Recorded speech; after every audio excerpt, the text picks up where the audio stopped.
संचालिका है, इनकी हाइट अच्छी है।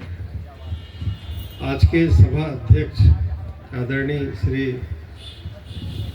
नरेंद्र भूषण जी और मेरी दाईं तरफ बैठे हुए गिरधर खरे जी एवं सभी विज्ञ जो हमारे समृद्ध साहित्यकार हैं, उनका अभिनंदन। समय की कमी भी है और सामने बैठे हुए सभी जो श्रोता भी हैं, साहित्यकार भी हैं। आज हम सभी यहाँ एकत्रित हैं गांधी महोत्सव के प्रांगण में और हमारी जो आर्यावर्ती सरोज जी हैं, उनकी माँ श्रीमती करुणा देवी जी जो करीब इस समय 85 वर्ष की हो चुकी हैं,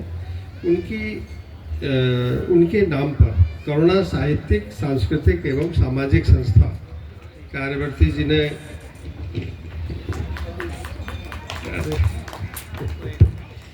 गद्य के लेखक को माला की जरूरत नहीं पड़ती है, मुझे ऐसा लगता है।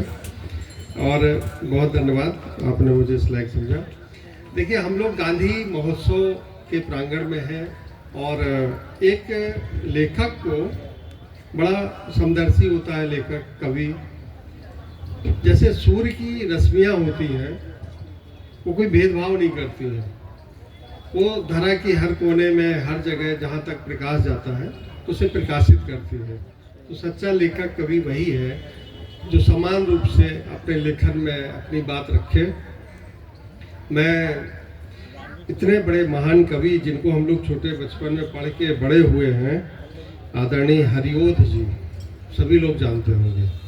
उनके वंशज यानी परनाती हैं आदरणीय रविन्द्रनाथ तिवारी जी, जो एक बहुत जिम्मेदारी वाले पद से अवकाश प्राप्त भी हैं। मैं उनके कविता से इत्तेफाक नहीं रखता हूँ, पूरी तरह से आंशिक रूप से रखता हूँ। तो हर स्थान का एक अपना महत्व होता है। आप जहाँ पर है, आयोजक के ऊपर भी ये बात आती है कि ऐसी कविता क्यों पढ़ी जा रही है। राष्ट्र चिंतन में बहुत सारी चीज़ें आती हैं। हमारी पायल लक्ष्मी सोनी है, इनकी भी एक पुस्तक है राष्ट्र चिंतन पर, गद्य पर है, बहुत अच्छा लिखती है। तो हम सभी राष्ट्र हित से ही जुड़े हुए हैं। राष्ट्र हित सर्वोपरि हम सभी के लिए है।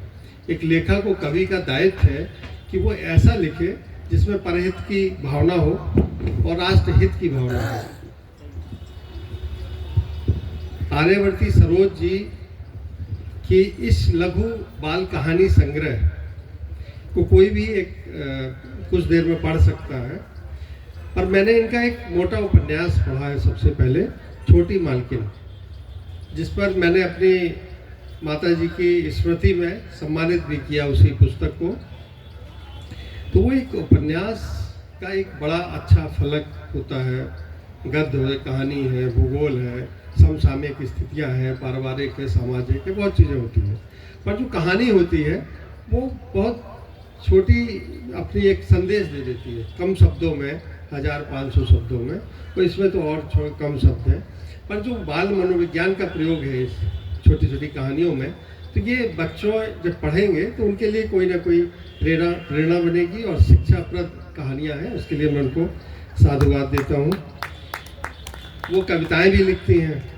देखिए, हर जो मंच पे खड़ा हुआ है या बैठे हैं, जो लेखन की दिशा में आगे बढ़े हैं, वो शुरुआत करते हैं कहीं ना कहीं से। तो मैंने भी कविता से शुरुआत की। जब मैंने देखा कि कविता में मेरी बात उतनी अच्छी नहीं कह पा रहा हूँ, मात्राओं का है, जो बड़े दिग्गज लोग हैं, उन्होंने मुझे कई बार कहा कि जो पढ़ रहे हो ये तो फलाने पहले लिख चुके हैं। तो हम लोगों का दायित्व है कि हम वो लिखें जिसकी ज़रूरत है। बहुत सारा लिखा जाना भी ज़रूरी नहीं है, उतना लिखें जितना आपका है, मौलिक है और एक नई दृष्टि देता है। ऐसा लेखन होना चाहिए, जो छोटी मालकिन में सरोज जी ने किया भी है। इनका जो निश्चेतन सिलिका काव्य संग्रह का विमोचन हुआ है, उसके लिए बहुत बहुत साधुवाद, धन्यवाद। और राष्ट्र चिंतन रविन्द्रनाथ तिवारी जी की अब ये पुस्तक मिली है, तो मैं सोच रहा था इसमें पायल लक्ष्मी सोनी की तरह गद्य होगा, पर जब मैंने पन्ने खुले तो वो सभी कविताएं हैं, गीत हैं। तो हमारे ये माध्यम है अपनी बात को रखने का, और मैं उनको भी बहुत साधुवाद देता हूँ कि हरिओत जी के वंश के एक हमारे सामने बैठे हैं, हमारे साथ हैं। ये हम सब के लिए बहुत गर्व की बात है। मैं उनकी स्मृति को प्रणाम करता हूँ। वो आज उनका नाम लिया जा रहा है। इसी तरह जब आप अच्छा लिखेंगे तो आपका भी नाम लिया जाएगा। सभी जो भी उपस्थित है, सबको एक दिन इस धरा से जाना भी है, सबका निश्चित समय है। तो हम कुछ ऐसा कर जाए जो राष्ट्र हित में हो, जो हमारे समाज के हित में हो, और यही एक लेखक का और कवि का परम दायित्व है। और आज की जो समसामयिक स्थितियां चल रही हैं, हम सब एक हैं, एक भारतवर्ष के सनातन संस्कृति के पुजारी हैं। पंथ और चीज़ें हो जाती हैं, पर कहीं ना कहीं जब हम निरपेक्ष भाव से दयानंद सरस्वती जी को पढ़ते हैं, मैंने शायद बहुत छोटी उम्र में उनको पढ़ लिया था, तो वो एक सारे धर्मों का उस पर निचोड़ है। और जो सच्चे अर्थों में उसे पढ़ेगा तो वो अपने आप को सनातन परंपरा से जोड़ेगा। आज पूरे विश्व में बड़े बड़े वैज्ञानिक हैं, विचारक हैं, जो इस पद्धति को अपना भी रहे हैं, इस संस्कृति को अपना भी रहे हैं। सभी का हमारे यहाँ पे स्वागत है। जो नास्तिक हैं उनका भी स्वागत है, जो दूसरे धर्म के हैं उनका भी हम सम्मान करते हैं।